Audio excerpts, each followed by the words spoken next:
አሁን ያለንበት ዘመን የምን ዘመን ነው? ብዙ ትንቢቶች ተከታትለው የሚፈጸሙበት ዘመን ላይ ነን። ባጭሩ በጣም ብዙ ትንቢቶች እየተከታተሉ በሚያስደንቅ ሁኔታ እየተፈጸሙበት ያለበት ዘመን ነው። ይሄ ዘመን የመዳን ዘመን። ንስሐ ያልገባችሁ ሰዎች ካላችሁ የመዳን ቀን ዛሬ ነው ሲል ምን ማለት ነው? ይሄ ዘመን የመዳን ዘመን። ይሄ ዘመን ካለፋችሁ የሚመጣው ዘመን የእናንተ አይደለም። የሚመጣው ዘመን የጭንቅ ዘመን ነው። የሚመጣው ዘመን የመጣር ነው። አንዳንድ ትንቢቶች በጣም እየፈጠኑ እየመጡ ነው። ከምናስበው በላይ በጣም የጌታ መምጣት በደጅ የሆነበት ዘመን ላይ ደርሰናል ወገኖች።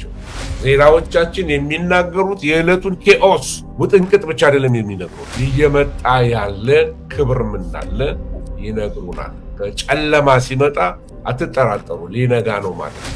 ሊነጋ ነው፣ ጌታ ይመጣል። ምን ማለት ነው? የመጽሐፍ ቅዱሳችን 1/4 ሩቡ ትንቢት ነው። ስለዚህ ትንቢትን ማጥናት በጣም በጣም ወሳኝ ነው፣ አስፈላጊ ነው። ያለንበት ዘመንን መመርመር የምንችለው በትንቢት። አሁን የኢትዮጵያን ታሪክ ማወቅ ከፈለጋችሁ ደስቲኒዋ የት ይደርሳል? መጽሐፍቱ ቅዱሳት መጽሐፍት አስቀድመው የነገሩ ነገሮች አሉ። ጎግና ማጎግ እንዴት ነው አሰላለፋቸው? አሁን እየሄደ ያለው አሰላለፍ፣ ይሄ ቀይ ባህር አካባቢ ያለው ንትርክ ምንድን ነው? ራሻ ምን ትሰራለች እዛ አካባቢ? ለምንድን ነው ራሻ ኢትዮጵያን የምትደግፈው? ቀይ ባህር ምንድን ነው ቁልፍ ቦታው ያለው? አርማጌዶን ላይ ያለው ሚና ምንድን ነው? ቀይ ባህር መጽሐፍትን ስናውቅ ነው።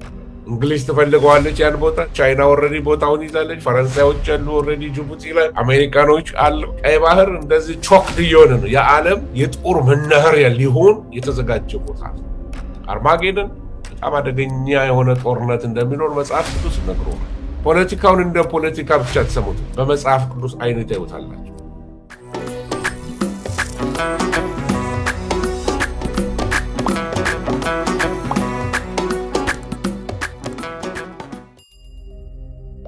ቅዱሳን እንደምን አላችሁ? ደህና ናችሁ ሆይ? የጌታ ሰላምና ጸጋ ይብዛላችሁ። ጌታ ደግሞ ረድቶን ስለ ትንቢት፣ ስለ ዘመን መመርመር አብረን እንቀብላለን እና ለሌሎችም ሼር አድርጎ ትውልድ ይጠቀም። ክብር ለእግዚአብሔር ይሁን። አሜን። ዘመንን መመርመር የሚለው ራሱ ቶፒኩ በጣም ሰፊ ስለሆነ ራሱ ዘመን ምንድን ነው ወደሚለው ነገር ላይ እንመጣለን። ስለ ዘመን ሳስብ ትላንትና አንድ ጋዜጣ በ50ዎቹ ውስጥ የወጣ ጋዜጣ መለከት ነበረ እና በኢትዮጵያ በ50ዎቹ ውስጥ እና የድሮ አዲስ ዘመን ላይ ነው። ምን ይላል? በተለይ ይሄ አዲስ አበባ 4 ኪሎ የአርበኞች ሐውልት ላይ ከጫፉ ላይ አንድ የተቀመጠ ሰዓት አለ እና ሰዓቱ አርበኞች አዲስ አበባ ሲገቡ ያኔ የቆመ እስካሁን ድረስ የቆመ ሰዓት ነው። የገቡበትን ሰዓት ነው የሚያሳየው እና የሚገርም ነው። እና የዛሬው ትውልድ ያንን ሰዓት ሲያይ ሁል ጊዜ የሚያስበው ጀግኖቹ ከጣሊያን ወረራ ጊዜ የገቡበት፣ ጣሊያንን አሸንፈው የገቡበት ሰዓት ነው ብሎ ያን ዘመን ያስበዋል። እና ስለዛ ዘመን በምን ሰዓት ምን ሆነ የሚለው ታሪክ ያለውን ታሪክ እናውቃለን። እና ያ ሰዓት የቆመ ሰዓት፣ የዛሬን ሰዓት አያሳይም። ያ ሰዓት ትንቢት ግን የዛሬን ሰዓት ያሳየናል። ሊመጣ ያለን ሰዓት ያሳየናል። የቆመ ሰዓት አይደለም። ምን ለማለት ነው? ዘመንን መመርመር ስንል ጌታችን ኢየሱስ ክርስቶስ በተለይ በማቴዎስ ምዕራፍ 24 ላይ ያለውን ቃል ሄደን ስንመለከት በዚያን ጊዜ የሰው ልጅ ምልክት በሰማይ ይታያል ብሎ ስለ ዘመን ይነግራል። በየትኛው ዘመን ብሎ ያን ዘመን የዛን ጊዜ የምድር ወገኖች ሁሉ ዋይ ዋይ ይላሉ፣ የሰው ልጅ ደግሞ በኃይል በታላቅ ክብር ከሰማይ ከደመና ጋር ሲመጣ ያዩታል ብሎ ምሳሌውን ከበለስ ተማሩ ይላል። ምሳሌውን ከበለስ ተማሩ። ዘመኑን ለመለየት ዘመኑን ምን ሲዝን ላይ ያለ ነው፣ አሁን ያለንበት ዘመን ምን ይመስላል ብለን ለማለት ጌታ ኢየሱስ እንኳን ሲናገር ምን አለ? እውነት እውነት እላችኋለሁ ይህ እስኪሆን ድረስ ምልክት ሰጥቷል። ይህ እስከሚሆን ድረስ ይህን ትውልድ አያልፍም። ሰማይና ምድር ያልፋሉ፣ ቃሌ ግን አያልፍም። ስለዚያች ቀንና ስለዚያች ሰዓት ከአባቴ ብቻ በቀር የሰማይ መላእክት ቢሆኑ የሚያውቅ የለም ብሎ ጌታችን ሲናገር ትመለከታላችሁ። ስለዚህ ስለ ዘመኑ ጌታችን ምልክቶች አሉ። ዘመኑን ስንመረምር የምንመረምረው ምልክቶቹን። ዘመኑን ስንመረምር ምን አይነት ዘመን ነው? ለምሳሌ የመጽሐፍ ቅዱስ ምሁራን የንጽህና ዘመን፣ እንደገና የህሊና ዘመን፣ የሰው ግዛት ዘመን፣ የአበው ዘመን፣ የህግ ዘመን፣ የጸጋ ዘመን፣ የሺህ ዓመት መንግስት ዘመን ብለው ዘመናትን ከፋፍለው መጽሐፍ ቅዱስን በ7 ካታጎሪ ውስጥ ከፋፍለውት እንመለከታለን። እና ይሄ ታሪክ ሲከፋፈል ዘመኑን ሲያጠኑ ማለት ነው። ዘመኑን ሲያጠኑ ደግሞ በዘመኑ እግዚአብሔር ይሰራ የነበረው በዘመኑ እግዚአብሔር ለሕዝቡ የገባውን ኪዳን ከኖህ ጋር የገባውን ኪዳን ከአብርሃም ጋር የገባውን ኪዳን ከሙሴ ጋር የገባውን ኪዳን ከዳዊት ጋር የገባውን ኪዳን አዲስ ኪዳን እነዚህ ነገሮች ሁሉ በዘመኑ የተሰጡ ናቸው። እያንዳንዱ ዘመን ኪዳን አለው። እያንዳንዱ ዘመን የጊዜ ርዝመት አለው። እያንዳንዱ ዘመን ትውልድ አለው። ስለዚህ ምን እያልኩኝ ነው? ዘመንን ስንመረምር ዘመን የራሱ ትውልዶች አሉት። ዘመን የራሱ የሆነ መገለጫዎች አሉት። አይነተኛ የሆነ ካራክተሪስቲክስ አለው፣ ባህሪ አለው። ዘመን የራሱ ስልጣኔ አለው። ዘመን የራሱ ግብረገብ አለው።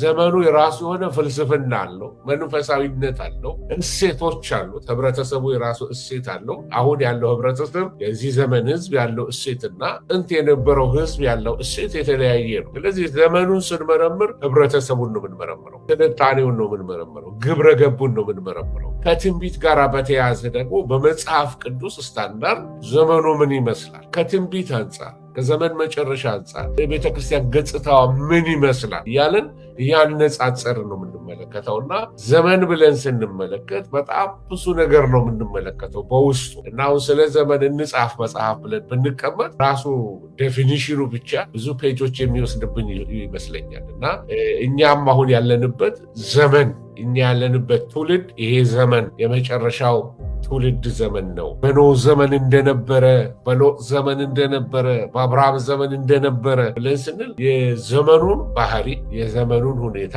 መመርመራችን እና በአብርሃም ዘመን ምን ነበረ ብለን ስንመለከት አብርሃም ማን ነው? አብርሃም ከየት መጣ? አብርሃም ወዴት ሄደ? አብርሃም ከእግዚአብሔር ጋር የነበረው ሪሌሽንሽፕ ምን ይመስላል ብለን ብዙ ዙሪያውን ነው የምንመለከተው። ስለዚህ አሁን ስለ ዘመኑ መመርመር ብለን ስንነጋገር እኛ ራሳችንን መመርመር ማለት ራሳችንን ማጥናት ማለት ቤተ ክርስቲያንን ማጥናት፣ የዘመኑን አገልጋይ ማጥናት፣ የዘመኑን ምዕመን ማጥናት፣ የዘመኑን የወንጌል ስታይል ማጥናት። ዘመኑን ስንመረምር ማለት የዘመኑን እሴት ትውልዱ ምን እሴት ነው ያለው። የዛሬ 20-30 ዓመት ኢንተርኔት እንዳሁኑ እንደ ውሃም ይፈሳል ነበር። አሁን የቴክኖሎጂ ዘመን ውስጥ ዘመናል። አሁን ባለንበት ዘመን ላይ ቴክኖሎጂ ምን ላይ ነው ያለው? ቴክኖሎጂ ወዴት እየወሰድን ነው ያለው? እና እያንዳንዱ ዘመን የራሱ አይነተኛ ካራክተሮች አሉት። በሁለተኛ ዓለም ዘመን ጦርነት ጊዜ የነበሩ ሰዎች ሃይላይት አድርገው ስለ ዘመናቸው ቢናገሩ ምንድን ነው የሚያወሩት? ስለ ሂትለር ነው የሚያወሩት። የዓለም የዘመን መጨረሻ የእነሱ ዘመን በጦርነት የተበከለ ስለነበረ በቃ ዓለም እንዴት በጦርነት ውስጥ እንደ ተላለቀ ደም መፍሰስ ያ ነው የተሰራው መጽሐፍ የተጻፈው የተሰሩ ሲኒማዎች ሁሉ የዛን ዘመን መልክ ያሳዩናል። የሰውን አኗኗር፣ የሰውን ግብረገብ፣ የሰውን ሃይማኖት ያን ሁሉ ያሳዩናል። እና እኛም ስለ ዘመናችን ስናወራ ዘመናችን በቴክኖሎጂ የተሞላ ነው። ዘመናችን በዚህ አሁን እንናገር ካልን አመፅ የሞላበት፣ ኃጢአት የሞላበት፣ ክፋት የሞላበት እንደሆነ ሁሉ እንዲሁ ደግሞ ወንጌል እየሮጠ ያለበት ዘመን፣ ወንጌል ላይ ተግዳሮት በጣም የበዛበት ዘመን፣ ስደቶች የበዙበት ዘመን። ወደፊት ምናልባት ስለሱ እንነጋገራለን። ስለዚህ የዘመኑ የራሱ ትውልዶች አሉት፣ የራሱ ባህሪ ያለው። ስለዚህ ዘመን መመርመር ስንል እነዚህን ዙሪያ ይመለከታል ማለት ነው። እነዚህ ነገሮች ዘመን ምንድን ነው ስንል ዘመኑ ላይ ማን ነበር? የዘመኑ ባለቤቶች እነማን ነበሩ? በዘመኑ ላይ እነማን ነበሩ? ምን ያደረጉ? ብለን ብዙ ነገሮችን ዙሪያ ገባውን መመልከት እንችላለን ማለት ነው። እና ዘመን መመርመር ስንል እኛ ግን ዛሬ እኔ እናንተ እያደረግን ያለ ነው ምንድን ነው? በቃሉ በዚህ አሁን በእግዚአብሔር ቃል ዘመኑን እናየዋለን። የይሳኮር ልጆች በዜና ላይ ያሉት እነዚህ የይሳኮር ልጆች ዘመኑን ይመረምሩ ነበር ይላል መጽሐፍ ቅዱስ። እና ጥቂት ናቸው፣ ወደ 200 የሚሆኑ ሰዎች ናቸው። ቅድም ስትናገር ነበር የፕሮፌሲ አስተማሪዎች በጣም ትንሽ ናቸው ስትል ነበር። እና የይሳኮርም ልጆች ትንሽ ነበሩ ዘመኑን የሚመረምሩ። በምን ዘመን ምን ሆነ? ለምን ሆነ? በዚህ ዘመን እግዚአብሔር ምን እየሰራ ነው? ምን ሊሆን ነው? ፕሮፌቲክሊ በትንቢት መነጽር እየተመለከቱ ዘመኑ እንደዚህ ይመስላል፣ በዚህ አካባቢ እንዲህ ሊሆን ነው። ኢቭን ኖርማሊ እነዚህ የይሳኮር ልጆች በዚህ ዘመን ኖርማል ዜናውን ተመልክተው ዘመኑን በቀላሉ ማየት ይችላል። ፖሊሲዎችን ሰምተው የግብረገብ መለወጥን ተመልክተው ስለ ዘመኑ ቶሎ ዲቴክት ያደርጉታል፣ በእግዚአብሔር ቃል ቶሎ ይመዝኑታል። እና እኛም ሁላችንም የይሳኮር ልጆች እንድንሆን የተጠራን ይመስለኛል፣ ዘመኑን እንድንመረምር። ዘመኑን ስንመረምር ለምንድነው ነፍሳችንን ለማንቃት ዘመኑን የምንመረምረው በተቆጠረ ጊዜ ውስጥ የሚኖር ሰው በጊዜ አይጫወትም። በጣም ሊሚትድ በሆነ ዘመን በዘመን ላቂ ላይ ደርሰናል የምንል ከሆነ በጣም ጊዜ ውድ ነው እና ለዚህ ጊዜ የለኝም እንዳለ ሰውየው ፈተና ላይ ቴዎሎጂ ተማሪ ነው እና ተምሮ ፋይናል ኤግዛም እየወሰደ እያለ ሰርቶ መጨረሻ ላይ ጊዜ አጣ እና ሊትራሊ እሱ የጻፈው ሊትራል ነው ስለ ዲሞኖሎጂ ስለ ስነ ሰይጣን 2 ፔጅ እንደዚህ ጻፍ የሚል ነው እና ሌላውን ሲጽፍ ጊዜ ሲያጥርበት ለሰይጣን ጊዜ የለኝም ብሎ ጻፈለት ለፕሮፌሰር እና እስከዛሬ እናወራዋለን ማለት ነው እና ሰው ልጁ ያለው ለሰይጣን ስለሱ ለመጻፍ ነው። ግን ሊትራሊ እኛም ልንል የሚገባን ይመስለኛል። ለሰይጣን ጊዜ ሊኖረን አይገባም። በእግዚአብሔር ነገር ቢዚ ልንሆን ይገባል። ምን እንደምንሰራ ምን እንድንውል ምን እንደምንነጋገር ሁሉ ይወስነዋል። ዘመኑን የምንመረምር ከሆነ ጊዜ ፕሬሽስ ነው። ጊዜ ውድ ነው። ጊዜ አይገኝም። የሚባክን መጫወቻ ጊዜ የለም። ጊዜ ፕሬሽስ ስለሆነ እግዚአብሔር ጊዜያችንን እንድንጠቀምበት ጌታ ይርዳል። በሚያልፍ ጊዜ ውስጥ ዘመኑን መርምረን የማያልፍ ስራ እንድንሰራ እግዚአብሔር ይርዳን። የትንቢት መጽሐፍን ማጥናት ያለብን ብዙ ምክንያቶች አሉ። ለምን እናጠናዋለን? አንደኛ በብሉይ ኪዳን ከ23,000 ቁጥሮች በላይ ማለት ወደ 664 የሚሆኑ ትንቢታዊ ይዘት ያላቸው ትንቢቶች ተጽፈዋል። ይሄ ማለት ብሉይ ኪዳን 29% ትንቢት ነው። አዲስ ኪዳን 22% ትንቢት ነው። ይሄንን ያህል ቁጥር ያለው ትንቢት እየተመለከትን አለማጥናት ማለት የመጽሐፍ ቅዱስ ግማሹን አለመቀበል ማለት ነው እና የዘመን ፍጻሜ ትምህርት አንደኛ ከክርስትና አስተምህሮት አውታር ትምህርት ነው። ጳውሎስ ገና የ3 ወር ክርስቲያኖች ለሆኑ ለተሰሎንቄ ሰዎች የ3 ወር ክርስቲያኖችን ሰብስቦ ያስተማራቸው ነገር ጌታችን ኢየሱስ ክርስቶስ በደመና በክብር ይመጣል፣ ጸረ ክርስቶስ ይገለጣል ብሎ የጻፈላቸው ተሰሎንቄ ላይ ነው። የተሰሎንቄ ክርስቲያኖች አዲስ ክርስቲያኖች ናቸው። ስለዚህ ምን ያህል ኢምፖርታንስ ቢኖረው ነው ገና ጌታ ለተቀበሉ ሰዎች ገና 3 ወር ደቀ መዝሙርነታቸው 3 ወርኛ እኮ ገና የምናጠምቅበት ጊዜ ነው አይደል? አስተምረን እና በ3 ወር ውስጥ ገና አዲስ ለተጠመቁ አማኞች ስለ ጌታ መምጣት ለምን ተስፋ የተባረከው ተስፋ እሱ ስለሆነ በመንከራ ውስጥ እያለፉ ስላለ ተስፋ አድርገው እንዲኖሩ። ስለዚህ ትንቢትን ለምንድን ነው የምናጠናው? የክርስትና ትምህርት አውታር ትምህርት ነው። ዋና ትምህርት አንዱ ከስላሴ ትምህርት እንደምንለው አንዱ ኤስክቶሎጂ ወይም የዘመን ፍጻሜ ትምህርት አንዱ አውታር ትምህርት ነው። ይህንን የዘመን ፍጻሜን ትምህርት ከመጽሐፍ ቅዱሳችን ካወጣ ነው መጽሐፍ ቅዱሳችን ሁሌ እናገራለሁ ልክ እንደ ከቨር አልባ። ለምሳሌ እዚህ ጋር እጄ ላይ መጽሐፍ አለ። ይህን መጽሐፍ ወስጄ ይህንና ይህንን ብገነጥለው ከቨር የለውም። በቃ ከቨር አልባ ይሆናል። ልክ እንደዛ የዮሐንስን ራእይ ከዚህ ውስጥ ካወጣችሁት ከቨር የሌለው ይሆናል። ክዳን የለውም። ነገር መቋጠሪያ የለውም። ለምሳሌ ውሰዱ። መጽሐፍ ቅዱሳችን ይሁዳ መልእክት ላይ ቢያልቅ የይሁዳ መልእክት የሚናገረው ውሃ የሌለባቸው ደመናዎች እያለ የሚናገረው ስለ አስተማሪዎች በጣም ዲፕሬሲንግ መልእክት ነው። እንደዚህ ናቸው፣ አረፋዎች ናቸው፣ እንደዚህ ናቸው እያለ ስለነሱ ኃይለኛ ተግሳጽ ተናግሮ ነው የሚጨርሰው የይሁዳ መልእክት። በዛ ቢጨርስ ኖሮ አንደኛ ዘፍጥረት መጽሐፍ ላይ ያሉት ትንቢቶች በራእይ ነው የሚቋጠሩት። ኤደን ገነትን ትመለከታላችሁ ዘፍጥረት ላይ፣ መደምደሚያውም ላይ ትመለከቷታላችሁ። ስለዚህ ዘፍጥረት የነገሮችን ጅማሬ ጄኔሲስ የነገርን ጅማሬ ሲያሳየን፣ ራእይ ደግሞ የነገርን ድምዳሜ ያሳየናል፣ ወይም ደግሞ መክደኛውን ያሳየናል። ትንቢት የሚያሳየን የትንቢቶች መጠናቀቅን የዮሐንስ ራእይ በተለይ የሚያሳየን እሱን ነው እና አውታር ትምህርት ነው። እንደገና ደግሞ እንደ ህዳግ ነው፣ መዝጊያ ነው፣ መክደኛ የሌለው ምግብ ራሱ ለብዙ ነገር እንደሚከፈት መክደኛ ነው የዮሐንስ ራእይ። አንዱ በትንቢት መዘጋቱ እግዚአብሔር አዋቂ ነው። ክብር ለእግዚአብሔር ይሁን።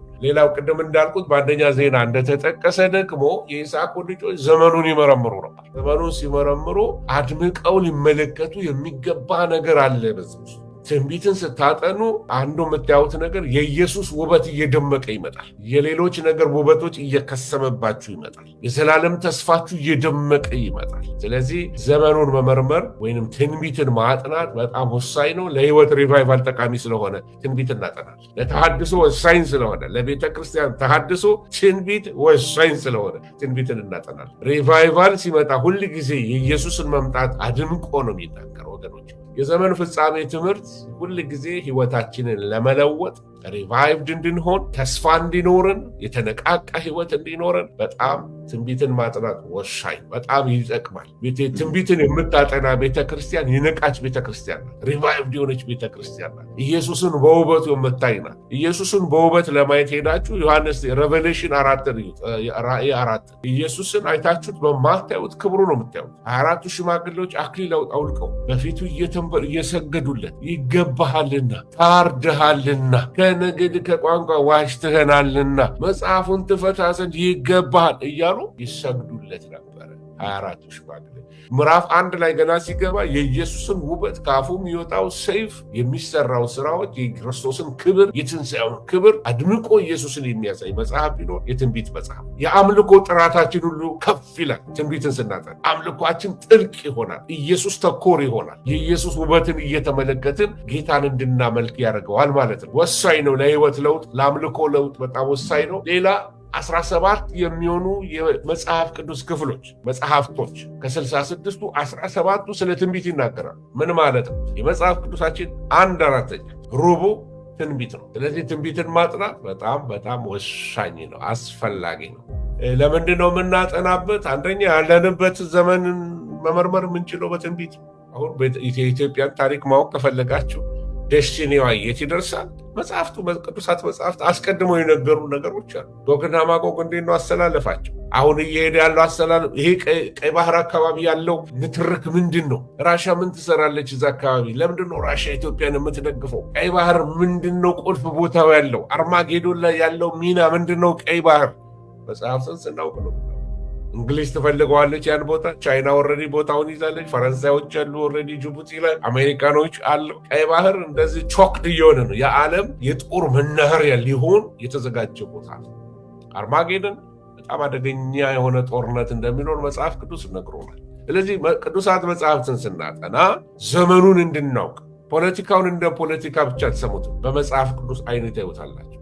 ጸረ ክርስቶስ ሳይገለጥ የመጽሐፉን ኦርደር ሳንከተል በእግዚአብሔርን ትንቢት ቃል ሳናው አንዳንድ ወሳኝ የሆኑ ዘመናት ይመጣሉ።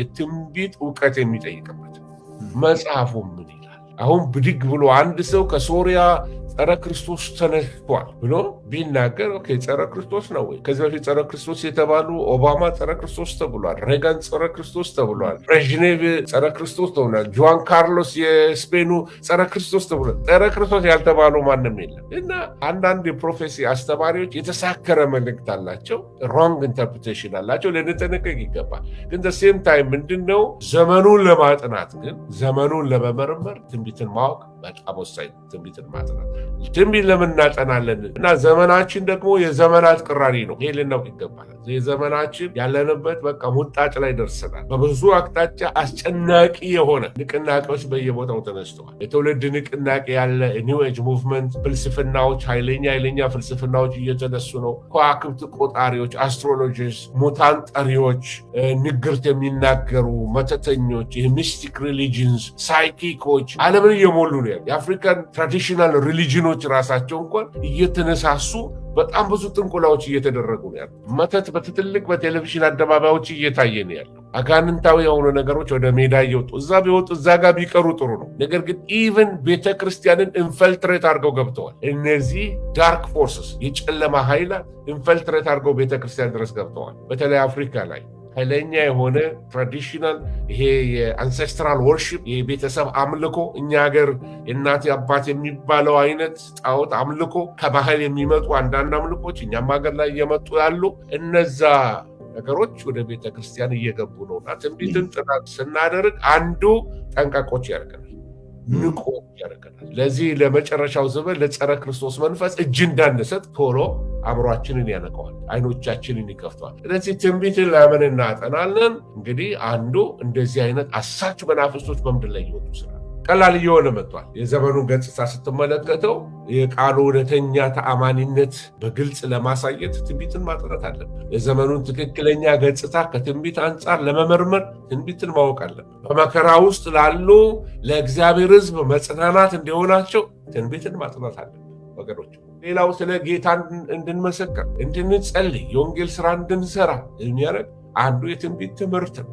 መስካሪዎች ያደርገናል። በመከራ ውስጥ ላሉ አማኞች በተስፋ እንዲጸኑ፣ በመከራቸው እንዲጸኑ፣ አይዞሽ ያልፋል፣ አይዞ ያልፋል፣ ጌታ ይመጣል የሚለው መልእክት የትንቢት መልእክት ያነቃቃል፣ ተስፋ ይሰጣል። ስለዚህ የትንቢት ፍጻሜ ደግሞ በዓይናችን ፊት ሲሆን ስንመለከተው ኤክሳይት ያደርገናል። ኧረ ጌታ ደረሰልናል። አንዳንድ ትንቢቶች በጣም እየፈጠኑ እየመጡ ነው። ከምናስበው በላይ በጣም የጌታ መምጣት በደጅ የሆነበት ዘመን ላይ ደርሰናል ወገኖች። ዜናዎቻችን የሚናገሩት የዕለቱን ኬኦስ ውጥንቅጥ ብቻ አይደለም የሚነግሩን፣ እየመጣ ያለ ክብር ምናለ ይነግሩናል። ከጨለማ ሲመጣ አትጠራጠሩ፣ ሊነጋ ነው ማለት ነው። ሊነጋ ነው፣ ጌታ ይመጣል። በመከራ ውስጥ ላሉት ልናስተምራቸው የሚገባው አንዱ ነገር በርህራሄ መንፈስ ሆነን ትንቢትን ልናስተምራቸው ይገባል። በወህኒ ቤት ትንቢትን ልናስተምር ይገባል። ክብር ለእግዚአብሔር ይሁን። በተለያየ መከራ ውስጥ በሆስፒታል ያሉ ስለ ጌታ መምጣት ልነግራቸው ይገባል። ሕፃናትን ስለ ጌታ መምጣት ልናስተምራቸው ይገባል። አይሁዶች ዘመናት እንዲህ ነው የሚከፍሉት፣ ኦላም ሀዜና ኦላም ሀባ ይሉታል። ኦላም ሀዜ ማለት ያሁኑ ዓለም፣ ኦላም ሀባ ማለት ደግሞ የሚመጣው ዓለም ብለው ይተረጉሙታል። የአሁኑ ዓለም የሚመጣው ዓለም እና ዘመኑን ለመመርመር ይረዳቸዋል። የአሁኑ ዘመን ምንድን ነው? የሚመጣው ዘመን ምንድን ነው? እና ዘመኑን ለመመርመር ዘመኑን የሚመጥር ኑሮ እንድንኖር እግዚአብሔር ይርዳል። እንደ ድሮ ዘመን በስብከት ዝም ብለን ሰዎችን ኮንቪንስ የምናደርግበት ዘመን አልፏል። ኑሮ ነው። አሁን ሰዎች በስብከት ሞኝነት ያምናሉ። ግን አሁን አላደለም፣ ሁሉም ተናጋሪ ነው፣ ሁሉ አዋቂ ነው፣ ሁሉ ጠቃሽ ነው። ግን አሁን ኑሮ ላይ ነው እንግዲህ። ስለዚህ በዘመኑ ላይ አንዱ ዘመኑን የሚመጥን አኗኗር፣ በዘመኑ ውስጥ ብርሃን ሆኖ መኖር፣ ይሄ ጥሪያችን ነው እንግዲህ። የትልቅ ቻሌንጅ ነው ለእኔም ለእናንተም እተውላችሁና ዘመኑን በጥንቃቄ እንድናገለግል በዚህ ዘመን የዘመኑን ሰው የዘመኑን ማይንድሴት የዘመኑን አላደለም በብዙ ነገር የተሞላ ብዙ ጩኸት የሞላበት በቃ በዚህ ቲክቶክ ይጮህበታል፣ በዚህ ፌስቡክ ይጮህበታል፣ በዚህ ዩቲዩብ ይጮህበታል፣ በዚህ ፖለቲካ ይጮህበታል፣ በዚህ ኑሮ ይጮህበታል። በዚህ ጩኸቶች መካከል እንዲሰማን የሚያደርግ ጥንቃቄ ያለው አገልግሎት ያስፈልገናል። የልጅ ጨዋታ ማቆም አለበት። ሲሪየስ ነው ወንጌል።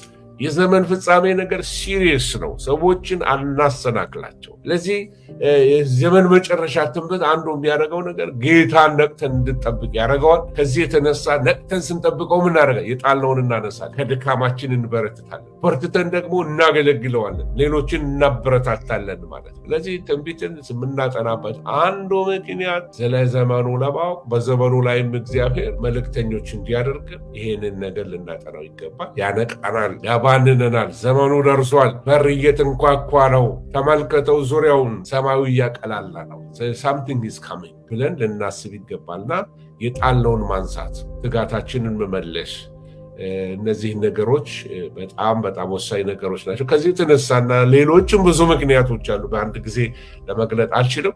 እኛም ልንጠነቀቅ ይገባል። አንዳንድ ጊዜ ናሽናሊዝምን ከክርስትና በላይ ማድረግ ስንጀምር አደጋ ውስጥ እንገባለን። ትንቢት የሚተረጎመው አንደኛ አንዳንዶች አሌጎሪ የሚባል አተረጓጎም አለ። አሌጎሪ ምን ማለት ነው? ስፒሪቹዋላይዝ ማድረግ። ለምሳሌ ኢየሱስ ክርስቶስ እግሮቹ በደብረ ዘይት ተራራ ላይ ቆሙ የሚል ከሲያነቡ ያ ማለት ደብረ ዘይት ተራራ ነው፣ ተራራው ደግሞ ልባችን ነው፣ ኢየሱስ በልባችን ላይ ሲገባ ነው ብሎ የሚተረጉመዋል አይልም መጽሐፉ። እና ብዙ በሀገራችን የተለመደው አሌጎሪ ስብከቶች አሉ፣ አሌጎሪ ኢንተርፕሬቴሽኖች አሉ። መጽሐፉ ሊል ያልፈለገውን ያናግሩታል። ቃሉን መናገርና ቃሉን ማናገር ይለያያል። እዚህ ላይ ነው መጠንቀቅ ያለብን እና ለቃሉ የታመነ አገልጋይ ምን ሆነው ይሄ ለራሴ ብዙ ጊዜ የምነግረው ለቃሉ ታማኝ መሆን ወይስ ለቤተ እምነቴ ታማኝ መሆን ወይስ ደግሞ አለ አይደለም ለራሴ የእውቀት ፍልስፍና ታማኝ መሆን በጣም መጠንቀቅ አለብን። አንዳንዴ ባይመስለንም እንኳን ለቃሉ ታማኝ መሆን ሊትራል የተጻፈው ሊትራል መውሰድ አንዱ ጥንቃቄ ይሄ ነው። ለምሳሌ ከነዓንን መውረስ በሚል ስንመለከት ስፒሪቹዋል ኢንተርፕሬት የሚያደርጉ ሰዎች በቃ አይደለም በእግዚአብሔር ጸጋ በእግዚአብሔር መንፈስ ምሪት በረከቶቻችንን መውረስ ብለው ሊተረጉሙት ይችላል። ግን ያንን ሊትራል ደግሞ ልትወስደው አትችልም። ከነዓንን መውረስ የሚችሉ እስራኤላውያን ብቻ ናቸው። ምድሪቱ ውስጥ ገብተዋል። ምድሪቱ የአይሁዶች ናት እና በቁሙ የሚፈታውን በቁሙ መፍታት። እንደውም የትንቢትን ጥናት ከወሰድን ሊትራል የሚተረጎሙ ናቸው። ሌሎች አይነት አሉ። ሲምቦሊክ እና አሌጎሪካል ኢንተርፕሬቴሽን የሚባል አለ። ይሄ ማለትም ማለት ነው ምልክታዊና ወይንም ደግሞ ተረታዊ ልበለው አደገኛ ነው። ይሄ ለምሳሌ ጸረ ክርስቶስን ይሄ በመካከለኛው ዘመን ላይ የነበሩ አብያተ ክርስቲያናት ነበሩ ይሄን የሚተረጉሙ።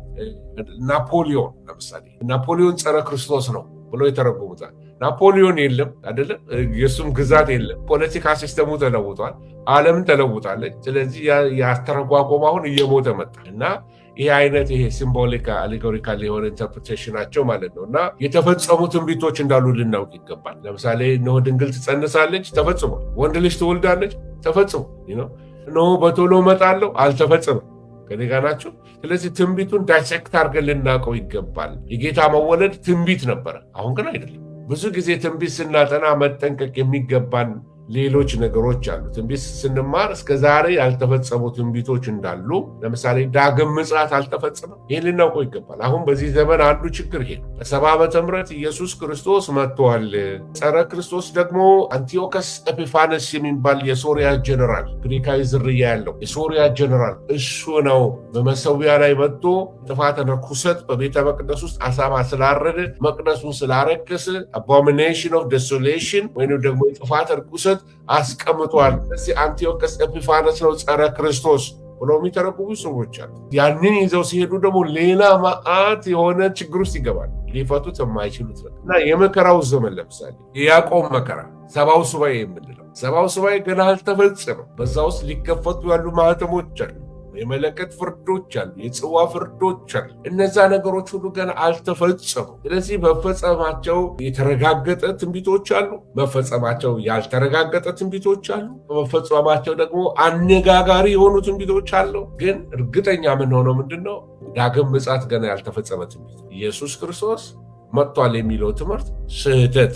ኢየሱስ ክርስቶስ ሲመጣ አይኖች ሁሉ የወጉት ሁሉ ያዩታል። በግልጽ ሲሄድ በደመና እንደተቀበለው ልክ እንደዛ በደመና በሴም ማነር መልአኩ ያላቸው ይሄን ነው። እነዚህ የገሊላ ሰዎች ሆይ ወደ ሰማይ ትኩር ብላችሁ የምታዩት ምንድን ነው አላቸው። እንደዚህ በደመና እንደ ሴም ማነር ሲሄድ ያያችሁት ኢየሱስ በሴም ማነር ተመልሶ ይመጣል። ይህንን ነው ያላቸው መልአኩ። ስለዚህ በግልጽ ወደ ላይ እንደሄደ በግልጽ ሊትራል ወደ ምድር ይመጣል። ሊትራል እግሮቹ በደብረ ዘይት ተራራ ላይ ይቆማሉ። ይሄ መንፈሳዊ ትርጉም አያስፈልገውም። የደብረ ዘይት ተራራ 2 ቦታ ይሰነጠቃል። አይሁዶች በዛ በ70ው ኤዲ ላይ የሚሸሹበት ማለት ነው። በዛ በ70ው ሱባኤ ላይ ማለት ነው። የያዕቆብ መከራ ነው። የቤተ ክርስቲያን መከራ አይደለም የሚናገረው። እዛ ላይ የሚናገረው የያዕቆብ መከራ መጽሐፉም የሚናገረው። ስለዚህ ቤተ ክርስቲያን እንደምትነጠቅ መጽሐፍ ቅዱስ ይነግረናል። ስለዚህ በአጠቃላይ የትንቢት መፈጸሚያ ጊዜያቶች ደግሞ መቼ እንደሆኑ የተሰጠቀን ስለሌለ ልንጠነቀቅ ይገባል። በአንድ ዘመን ላይ አንድ ትልቅ አስተማሪ ናቸው፣ ትልቅ ሬዲዮ ጣቢያ ያላቸው አሜሪካን ሀገር ተሰሚነት ያላቸው አባት ናቸው። አይቻቸዋለሁ አንድ ጊዜ ኢንተርቪው ሲደረጉ። በጣም ከገረመኝ ነገር ሰፕተምበር 14፣ 15፣ 16 እንደዚህ አካባቢ ይመስለኛል በትልቅ ቢልቦርድ መንገድ ላይ በሚለጠፍ ፖስተር በመኪና ስታልፉ የምታዩት ትልቅ ቢልቦርዶች ላይ ጂሰስ ኢዝ ካሚንግ ኦን ሰፕተምበር 15፣ 16፣ 17 በእነዚህ 3 ቀናቶች ውስጥ ይሁን አንዱን ቀን ብቻ መርጠው ፖስት ለጥፈው ነበር እና ኢየሱስ ይመጣል ተብሎ በዜናው ላይ ኢንተርቪው ሲኤንኤን ላይ የታወቁ ስኮላሮች ሁሉ ተጠርተው አንድ ሂንዱ ጠርተው ማነው ዲፓክ ቾፕራ የሚባል አንድ የሂንዱ ፈላስፋ ነገር አለ አሜሪካን ሀገር ብዙ ኢንተርቪው የሚያደርጉት ከሱ ጋር አብረው ባለሳሳት ቻክ ማናቸው የሚባሉ አባት ሌላም እንደዚህ ዴቪድ ጀረማያ ተጠርተው ሲጠየቁ የእግዚአብሔር ሰዎች ያሉት ኢየሱስ ክርስቶስ ይመጣል በዚህ ቀን ተብሏል፣ ምን ትላላችሁ ሲሏቸው ቃሉን የሚያውቁ ሰዎች ዊዶን ነው አሉ። ዊዶን መቼ ቀኒቱንና ሰዓቲቱን አናውቅ፣ ጌታ አታውቁም ነው ያለን። እኔ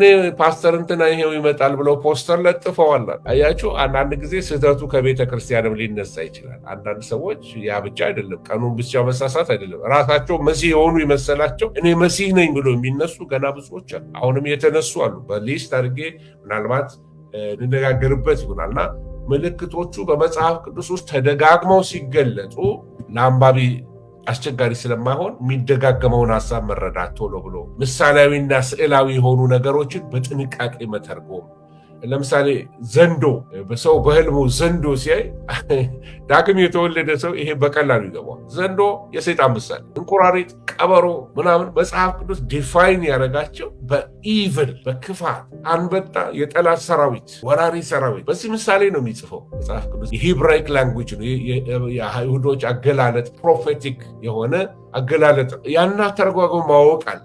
ግን አንዳንድ ሰዎች ለምሳሌ ዳግም ያልተወለዱ ሰዎች እንዴት አድርጎ የተረጎሙታል? ዘንዶ እሱ እኮ መልአኩ እንትና ነው ብለው በመልአክ የሚተረጎመዋል። እሱ ቢብሊካል አይደለም። ልክ ያለ አይደለም። አዛውንቶች አንዳንድ ጊዜ ዝም ብሎ ህልም አየሁልሽ ብሎ የሚተረጎሙት አይነት ይመስላል። በምንም ታምር ዘንዶ ገብርኤል ሊሆን አይችልም። በምንም ታምር አወይ ሊሆኑ አይችሉም። አንዳንድ ሰይጣናዊ የሆኑ ዲሴፕሽኖች አሉ። ልንጠነቀቅ ይገባል አተረጓጎሙ ላይ። በአጠቃላይ እንግዲህ አንዳንዱ አነባበባችን የምናነባውን መጽሐፍ፣ ሁለተኛ እኔያውን ማስተምራችሁን በእግዚአብሔር ቃል ሄዳችሁ መመርመር፣ ተማርነውን ነገር በእግዚአብሔር ቃል መመርመር ይላል መጽሐፉ። ኢየሱስ ይመጣል ነው የሚለው ወይስ መጥቷል ነው የሚለው? መጽሐፉን ሄዶ መመርመር በጣም ወሳኝ። አሁን ያለንበት ዘመን የምን ዘመን ነው? ብዙ ትንቢቶች ተከታትለው የሚፈጸሙበት ዘመን ላይ ነን። ባጭሩ በጣም ብዙ ትንቢቶች እየተከታተሉ በሚያስደንቅ ሁኔታ እየተፈጸሙበት ያለበት ዘመን ነው። መጽሐፍ ቅዱስ የሚነግረን ይሄ የጸጋ ዘመን ነው። አሁን ጸጋ የተሰጠን ዘመን ነው። የጸጋ ዘመን ነው። መዳን በጸጋ የሆነበት ዘመን ነው። ሌላ መጽሐፍ ቅዱስ ይህን ዘመን የመዳን ቀን ብሎ ይጠራዋል። ይሄ ዘመን የመዳን ዘመን። ንስሐ ያልገባችሁ ሰዎች ካላችሁ የመዳን ቀን ዛሬ ነው ሲል ምን ማለት ነው? ይሄ ዘመን የመዳን ዘመን። ይሄ ዘመን ካለፋችሁ የሚመጣው ዘመን የእናንተ አይደለም። የሚመጣው ዘመን የጭንቅ ዘመን ነው። የሚመጣው ዘመን የመጣር ነው። እንዴት ነው? የሚቀጥለው ጊዜ ላይ እናየዋለን። ስለዚህ የመዳን ቀን ተብሎ ይጠራል። እንደገና የወንጌል ዘመን። ወንጌል በነፃነት እየተሰበከ ነው። ግሎባሊ በሚዲያው እየተጠቀምን ይኸው በየቤታችሁ ወንጌል እየመጣላችሁ ነው። ይሄ ፕሪቪሌጅ ይቀጥላል ወይ? ሌላ ጥያቄ ነው። እሱ ላይቀጥል ይችላል። ይህ ዘመን የአሕዛብ ሙላት ብሎ መጽሐፍ ቅዱስ ስለ ቤተ ክርስቲያን ዘመን የሚነግረን ነው። አሕዛብ የሚባረኩበት፣ አይሁዶች አይደሉም። አይሁዶች ወንጌል እየሰሙ አይደለም። አይሁዶች በድንዛዜ ላይ ናቸው ያሉት። መጽሐፍ ቅዱስ ሮሜ ሄዳችሁ ምዕራፍ 8፣ 9፣ 10 እንደዛ አካባቢ ብትመለከቱ ድንዛዜ ላይ ናቸው። 9፣ 10፣ 11 ይቀርታል እና መሲሁ በአሕዛብ ዘንድ የሚሰበክበት ዘመን ነው። አሕዛብ የሚድኑበት ዘመን ነው። ሌላው ይሄ መንፈስ ቅዱስ ዘመን፣ መንፈስ ቅዱስ የሚሰራበት ዘመን፣ ቤተክርስቲያንን ለሙሽራው ለክርስቶስ ኢየሱስ እያዘጋጀ ያለበት ዘመን ነው። እኔና እናንተ ያደረግን ያለ ነው። ይህ ነው። ለዛ ዝግጅት ላይ ነው ያለን። ዓለምንም ነውር፣ ዓለምንም የፊት መጨማደድ እንድንሆን እግዚአብሔር ቅዱሱ መንፈስ ሰጥቶ በዚህ መንፈስ እንድንነቃ ነው ጌታ የሚፈልገው። ለሰርግ ተዘጋጁ እያለ ነው። የመንፈስ ቅዱስ ዘመን ነው። መንፈስ ቅዱስ እየተጠራ ነው። መንፈስ የሚለውን ጆሮ ያለው ይስማ። የመንቃት ጥያቄ ነው። የንጥቀት ዝግጅት ነው። የመንፈስ ቅዱስ ዘመን ነው። ይሄ ለብሉይ ኪዳን ዘመን ሚስጥር የነበረ ዘመን፣ ሚስጥር ዘመን። የብሉይ ኪዳን ነቢያቶች ሚስጥር ነበረች ቤተክርስቲያን። አያውቋትም ነበር፣ አላዩዋትም ነበር፣ ከነሱ የተሰወረች ነበር። ጳውሎስ ይሄን ነው በኤፌሶን መልእክቱ ላይ ለትውልዶች ሚስጥር የነበረውን ነው የገለጠለት እግዚአብሔር ለጳውሎስ። ጳውሎስን ለየት የሚያደርገው የቤተክርስቲያን ሚስጥር የበራለት ሰው እሱ ነበረ። ነቢያትም ማንም የበራለት ሰው አልነበር። አሁን የምጣር መጀመሪያ ላይ ደርሰናል፣ ወይንም የምጣር ወደሚፋፋምበት ምጥ የተለያየ ደረጃዎች አሉ። ገብተንበታል። በተለይ ከኮሮና ወደዚህ ያለንበት ዘመን በጣም መንፈሳዊ ዓለም ላይ የሆነ የተፋለሰ ነገር አለ ብያለሁ ከዚህ በፊት። ምን ማለት ነው? ከጨለማው ዓለም ኢንፈልትሬት አድርጎ ቤተክርስቲያንን አታክ የሚያደርግ ነገር፣ የቤተክርስቲያን ምስክርነት የሚገድል የተለያዩ ነገሮች፣ ከውስጥ ብዙዎችን የሚያስቱ ብዙዎች የሚነሱበት መጽሐፍ የሚናገረው ብዙ መንፈሳዊ ሚስጥራቶች አሉ እና ዘመኑን በእግዚአብሔር ቃል ስንመረምር እነዚህ ነገሮች ሁሉ እንመለከታለን። እግዚአብሔር አምላክ የሰማነውን ይባርክልን። የሚቀጥለው ሳምንት ብንቀጥለው ይሻላል ስለምጣር። ጌታ ሆይ ስም የተባረከ ይሁን። ቃልን የምንሰማበት፣ በፊትህ በቃልህ የምናርፍበት፣ በቃልህ የምንጽናናበት፣ በቃል የምንበረታበት፣ በቃል የምንወለወልበት ጊዜ ስለሰጠህን ክብር ሁሉ ለስምህ ይሁን። እግዚአብሔር የዘላለም አባት በጌታ በኢየሱስ ክርስቶስ ስም ዛሬ ደግሞ ቃልህን እንዳይሰሙ በተለያየ መንገድ ስጋቸውን አታክ የሚያደርግ የበሽታ አሰራር በስም የተወጋ ይሁን። ጭንቀት፣ ድካም፣ አዚም፣ ንግርት፣ ሟርት፣ እግረሙቅ ማናቸው አጋንንታዊ አሰራር ሁሉ ከቤታቸው ከዘራቸው ላይ ይፈታ ይሁን። ሁላቸውም የክፋት ኃይል የተነቀለ ይሁን በጌታ በኢየሱስ ክርስቶስም። ጉልበት ሁሉ ለእግዚአብሔር አብ ክብር ይንበረከካል በኢየሱስ ስም ተብሎ ጽፏልና በዚህ ስም የክፋት ኃይል የተንበረከከ ይሁን። እግዚአብሔር አባት በዚህ ሰዓት ጸልያለሁ፣ በየቤቱ መንፈስህ እንዲገባ ይህን በሚሰሙ ዙሪያ እግዚአብሔር ሆይ ሀልወትህ እንዲሰማቸው ጌታ ሆይ ሸክም ከላያቸው እንዲንከባለል፣ ጭንቀት እንዲንከባለል፣ ድንዛዜ እንዲመታ፣ ስንፍና እንዲመታ ላያቸው ላይ እንዲሄድ ጌታ ሆይ በኢየሱስ ክርስቶስ ስም ጸልያለሁ።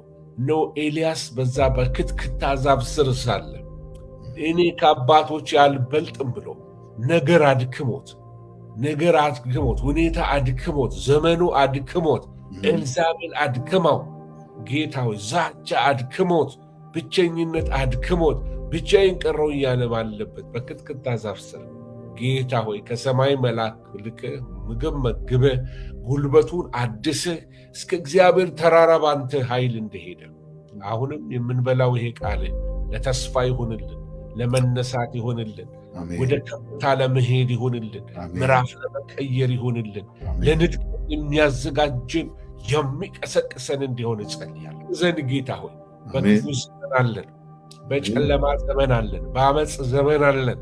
ጌታ እግዚአብሔር ሆይ በዚህ ክፉ ዘመን አንተ አስታጥቀን፣ ጉልበት ሁነን፣ ልባችንን አበርታ።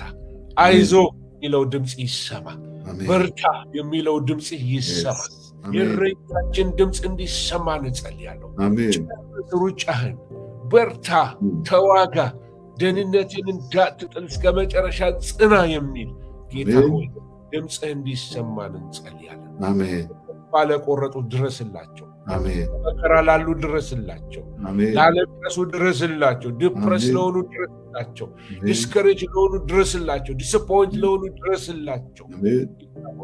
እነሆ ክርስትና ውሃ ላለባቸው ከሚያዩት ከሚሰሙት የተነሳ ልባቸው የወደቀውን በጌታ በኢየሱስ ስም እንድታነሳቸው ጸልያለሁ። ያፈኑት አንተን እነሆ እንከን አልባውን ኢየሱስ እንደሆነ እንዲያውቁ አይኖቻቸውን የልቦን አይኖቻቸውን እንዲበራ ጸልያለሁ። የፍቅርህን ተስፋ እንዲያውቁ፣ የፍቅርህን ጥልቀት እንዲያውቁ፣ ርዝመቱን ከፍታውን እንዲያውቁ እነሆ አይኖቻቸው ለአንተ ፍቅር የተከፈተ እንዲሆን የመስቀሉ ምስጢር እንዲበራላቸው ጌታ ሆይ ጸለይኩኝ። አገልጋዮችን አበርታ፣ ምዕመናንን አበርታ፣ ሕዝባችንን እግዚአብሔር ሆይ በምህረት አስብ። ጦርነትን በምድራችን እንድትሽር ጸልያለሁ። ረብሻ፣ መጠራጠርን፣ አለመተማመንን፣ ጥላቻን ከሕዝብ ላይ እንድታነሳ ይህንን ሕዝብ እግዚአብሔር እንድትራራለት ጸለይ። ምድሪቱን ሩት ማስተዋል እንድትሰጥ ጸለይ። ጌታ ሆይ ክርስቲያናት እነሆ በኢየሱስ ስም ጸለይን። ጌታ ሆይ የኃይል ህዳሴ እንዲሆን ከድንዛዜ ትንቃ ቤተ ክርስቲያንን ቀስቅሳል። ይህን ትውልድ ቀስቅሰው በጌታ በኢየሱስ ስም ጌታ እግዚአብሔር ሆይ ሆሊ ስፒሪት ትውልዱን ለአንተ አደራ ሰጠን። ቤተ ክርስቲያንን እግዚአብሔር ሆይ ለአንተ አደራ ሰጠን። ቀስቅሰን፣ ሁለንተናችን ያንተ ነው። አንተ በእኛ ክበር፣ አንተ ልትልቅ፣ እኛ ልናንስ ይገባል። ተመስገን በኢየሱስ ስም አሜን።